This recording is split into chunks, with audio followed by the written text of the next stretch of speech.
சாவகச்சேரி ஆதார வைத்தியசாலையின் முன்னாள் பதில் அத்தியட்சகர் ராமநாதன் அர்ஜுனா மீதான வழக்குகள் இன்று புதன்கிழமை சாவகச்சேரி நீதிமன்றில் நீதிபதி யூட்சன் தலைமையில் விசாரணைக்கு எடுத்துக் கொள்ளப்பட்டது. வைத்தியர்களை தொலைபேசியில் அச்சுறுத்தியமை, பேசி தொந்தரவு செய்தமை உள்ளிட்ட காரணங்களுக்காக வைத்தியர் அர்ச்சுனா மீது ஏனைய வைத்தியர்களால் தொடரப்பட்ட 5 வழக்குகளே இன்று விசாரணைக்கு எடுத்துக் கொள்ளப்பட்டது.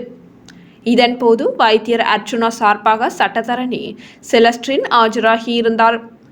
வைத்தியர் அர்ச்சுனா ஊழல் மோசடிகளை தடுக்கும் முகமாகவே கடமை நேரத்தில் வைத்தியர்கள் வெளியே செல்வதனை தடுத்திருந்தார் எனவும், வைத்தியர்கள் கடமை நேரத்தில் தனியார் வைத்தியசாலைகளில் பணியாற்றிவிட்டு பின்னர் மேலதிக நேர கடமை என்ற பெயரில் மக்களின் வரிப்பணத்தை சூறையாடுவதாகவும் அவர் தனது வாதத்தின் போது சுட்டிக்காட்டியிருந்தார்.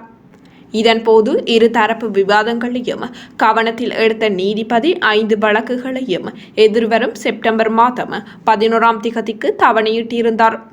அதே நேரம் வைத்தியர் அர்ச்சுனா சாவகச்சேரி வைத்தியசாலையில் வைத்து தனது தொலைபேசி மற்றும் பணத்தை பறித்தமைக்காக வைத்தியர்கள் மீது தொடுத்த வழக்கும் இன்று விசாரணைக்கு எடுத்துக் கொள்ளப்பட்டு எதிர்வரும் செப்டம்பர் மாதம் 11 தவணையிடப்பட்டுள்ளமை குறிப்பிடத்தக்கது.